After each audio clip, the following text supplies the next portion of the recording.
What's going on, YouTube family? Welcome to Automotive Life. My name is Lucky, and today we're going to be talking about why buying a car at an auction is not going to get you a good deal. So for the last 3 years, the automotive market has been absolutely insane. The affordability of cars have basically dropped off the map, and cars got so expensive, people were so desperate trying to find ways to save money that they decided to reach out to dealers to pay them to take them to the auction. Now, for the last few years, I've gotten hundreds of messages of people begging me, hey, take me to the auction. I want to buy a good car. I want to get a good deal. And I'm here to tell you that one, I don't do that because it's not worth the headache. And two, I'm going to tell you all the reasons why you should never buy a car at an auction if you're a regular person, and why you should also stay away from some auto brokers. Now, everybody has this perceived notion that if you buy a car at auction, whether that's a dealer auction or a public auction, somehow you're getting a good deal. But that couldn't be farther from the truth. There's a lot of things that you need to know about. Now, one of the things I like to make jokes about is you can actually get cars cheaper on Facebook Marketplace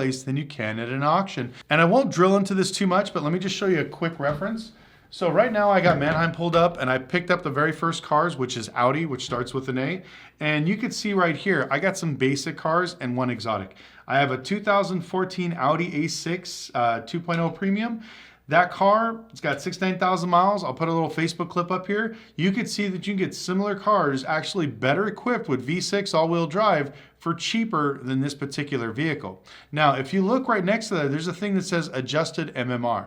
Now, MMR is what you're recommended to pay at auction. That's what auction wholesale pricing is. I think for this car, it's closer to maybe 8,000 bucks. But if you look right here, the very first bid that they want you to pay is $14,000. That's the starting offer, or you could buy it now for 14 grand. That's basically the same price as retail. So if this was on my lot, I would literally sell it for 13 to 14 grand.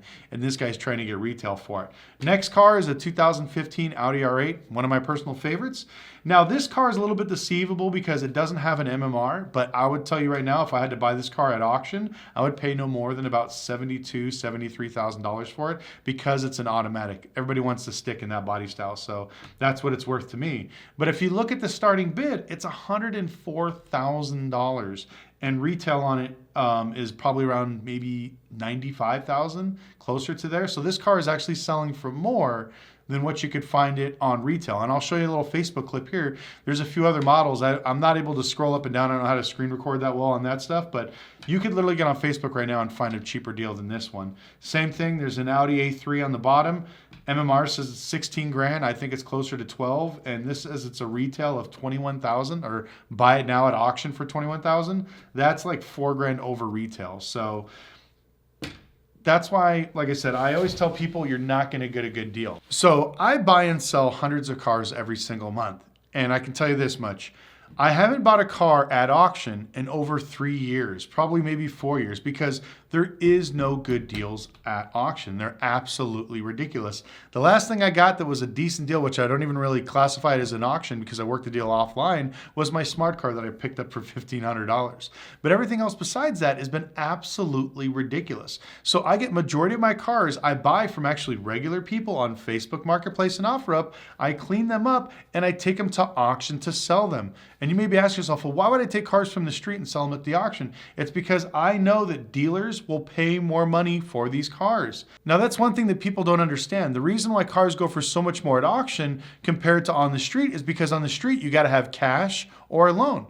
But when it comes to the dealership, all these guys have lines of credit, which are flooring lines. So to them, to hold up their hand for another $100 is nothing. They'll bid that car up $200, $300, $400, $500 over what it's actually worth without even thinking about it. And I've seen people do this $3,000, $4,000, $5,000 above whatever it's supposed to go for because they want to buy it. It's no big deal. They'll just put it on their flooring line. It costs them a few bucks. And that's the problem that we've got into. Traditionally, a lot of the old school dealers had cash. So it would keep the prices low. But in this new market, 9 out of every 10 dealers uses a floor plan.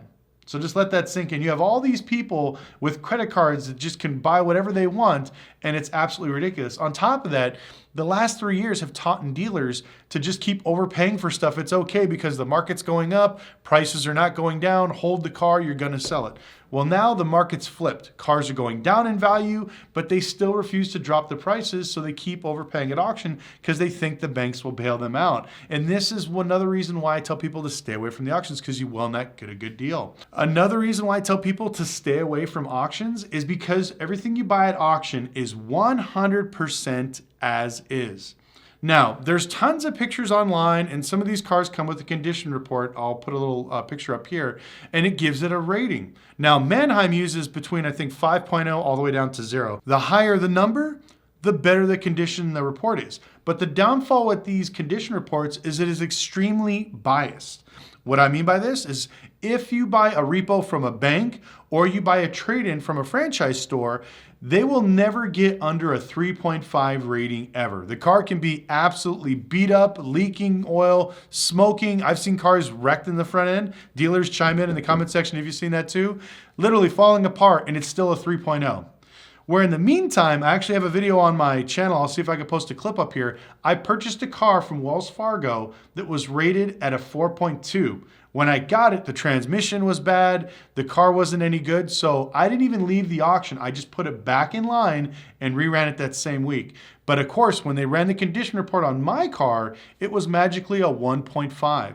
So how do we go from a 4.2 to a 1.5 within 5 days of me not even taking off the lot? So when I show this to the managers at Manheim, they're, oh, well, there's something happened, whatever else. And they wouldn't admit that they screwed up or that they did something favorable towards the bank or towards the dealerships.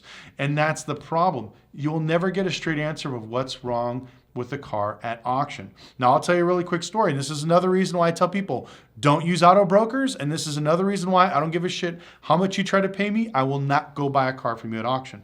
I had a friend of mine. I'm going to call him Bradley because he's no longer my friend because of this deal. He wanted a Z06 Corvette really, really bad. And this was back in, I believe, 2015 or 16. And he wanted to spend under a certain dollar amount. Now, obviously, there was nothing there. And he said, can you take me to the auction? I want to buy something. I'm like, sure. And I told him the same thing I'm telling you. Just remember, whatever you see there, do your due diligence. Make sure you know exactly what you're going to get into, because once we buy it, there's no returning it. That's it. So we found a Corvette. He liked it, thought everything was great on it, and it went for almost, I think, $5,000 back of MMR, which is wholesale. He was so excited because that was almost $8,000 cheaper than anything he saw on Craigslist or Car Gurus or anything like that. So he told me he wanted to purchase the vehicle. I said, no problem. Give me $5,000. We're gonna go down to the auction and we'll take a look at it. I got there at 6 a.m. Bradley did not show up. I told him he needs to get here, check out the car, make sure that's the one he wants. He said that it's fine. He looked at all the pictures. He read all the disclaimers. He's good to go. So he said, this is my budget. Don't go over a dollar of this. So I bid it up to exactly what he wanted, and we won the car. We brought the Z06 back to my shop. Guess what? There were no catalytic converters on the whole car. It was straight piped from the headers all the way back. On top of that, the rear diff had a howling noise. All kinds of issues. So when he saw this, and I told him, you bought it as red light, which means it's as is. You cannot return it for any reason. He was upset. He's like, well, I want to take it back. I'm like, you can't take it back. We can take it back to auction. But if it sells for less than, let's say what we bought it for, 20 grand, you're going to have to pay me that difference. You're going to lose that money. And he's like, that's bullshit. That's not fair. And I'm like, that's the way the car business works.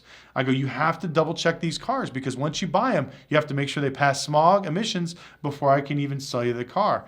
And so we wound up losing our friendship because he didn't want to pay me the difference for that car. So I sold it and we lost $3,000. And he didn't want to talk to me because I wouldn't refund him back his $3,000 that he gave me down as a deposit, because I told him that's what we lost on the car. And that was partly because of his fault, because he didn't want to check out the car. So that's why I tell everybody, don't buy cars from auto brokers. There's a lot of people out there, I'll buy a car from you at the auction. I'll take you to the auction with me. Unless you really know what you're doing and you've done your research, I'm telling you right now, there are dealers and friends of mine that I actually know that will Mickey Mouse cars just to get them to drive across the block. I've even seen it where we literally plug in a scanner and it's locked in second gear because their first gear has gone out, just so it can roll across the line. And these dealers and these wholesalers will do this. They will take the most beat up cars, Mickey Mouse them, just so they can run across the block, because they're hoping that idiots are buying online that are not there to actually look at the cars. I've seen friends buy cars that were throwing out smoke, and the reason why they couldn't tell there was smoke is because the cameras were black and white, or there were still pictures during the auction, like a Copart and IAA. So a lot of times when you get the cars, they're not what they actually seem to be. And that's not even the crazy part. I've actually had to threaten to sue auctions to get my money back from them, because I bought a car at one of these insurance auctions, and it was a Honda Civic. I can't remember what year, but it was an SI. My buddy wanted it. It was really low miles, but it said it had a blown motor, and the car was clean inside and out. And so when I got to the auction, the car was wrecked. And I asked them what happened to the car, because I had pictures that I printed out of the auction when I got there. Now, the VIN numbers were the same, but they took a picture from a different Civic and put the pictures on this wrecked car. So when I got there, I was basically, hey, here's the pictures. This is what's wrong. And to add insult to injury, they literally tried to switch the pictures on the website, so this way they didn't have to pay me back. And I literally had printed copies of what I sent my friend a few hours before and some screenshots, which was pretty hilarious. So they ended up giving my money back, and they gave me like a $500 credit for basically lying. But that's why I tell people buying cars at auction is not a great thing. Now, when you buy a car from somebody off of Facebook Marketplace, Craigslist, or OfferUp, you get to talk to the person that actually drives it every day. You could take it, drive it down the street, take it to your local mechanic, drive it around for a little while, get comfortable with the car, and see if there's any faults. When you buy a lot of these cars at auctions, sometimes you're not even allowed to drive them. Now, some auctions will allow you to do this, but some literally lock the doors, don't show you anything, and they won't even start up the car. They'll just run it right there. Or they'll drive it through the lane with somebody else, and they're only allowed to go 5 miles an hour. So you can't tell if the transmission shifts, if the car overheats, does all the windows roll down, does the AC work? None of that stuff. And 90% of the cars are what's listed as red light, which means as is, or caution something, which as long as they caution something, you can't come back. So they could say, oh, the car has over 100,000 miles, so caution the car because it's over 100,000 miles, which means if there's any leaks, transmission problems, motor knocking, some sort of evap or fuel system problem, you were screwed. You bought that car 100%. And then on top of that, another reason why you don't want to buy cars at auction is because of the astronomical fees. Now, I purchased a car, I think it was at IA. It was a Toyota FJ Cruiser. I've talked about it a few times in my video. I paid $3,000 for that car. I think it was like $2,700. The auction fees to go pick it up when everything out the door was, I think, $1,190. So I paid almost as much for auction fees as I did for the car.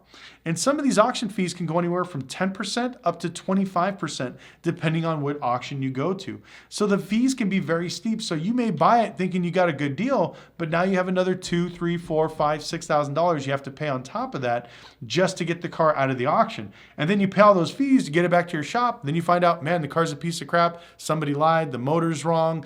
The tranny's slipping, something like that. And so that's why I tell a lot of people there are no good deals at the auction. And a lot of times dealers will not take cars to the auction unless there's something wrong with them. So I really recommend staying away from that. I know a lot of people, they see these brokers online like, oh, I'll take you to the auction, give me $1,500. Don't do it. It's not worth the headache. Not worth your time. So hope you guys learned some fun stuff. If you have any comments, please leave in the comment section below. I know dealers, they got some funny stories about some crazy cars. My buddy bought a Corvette with a 5.3 motor instead of a 5.7. They switched out the aluminum block for a truck motor. I've seen, like my buddy, he bought a Porsche. They said the motor was bad. He winded up getting the car to his shop. He had to cut the trunk because they welded it, and it was a Dodge Intrepid motor with transmission. They like welded the axles in to make it look like it was like the factory motor. It was hilarious. But there's people that do crazy stuff to push off those cars. So I'd love to know your stories in the comment section below. Also, if you enjoyed this or learned anything, please like and subscribe. We post all the time. And once again, follow me on Instagram at Lucky Lopez, and we'll see you next video.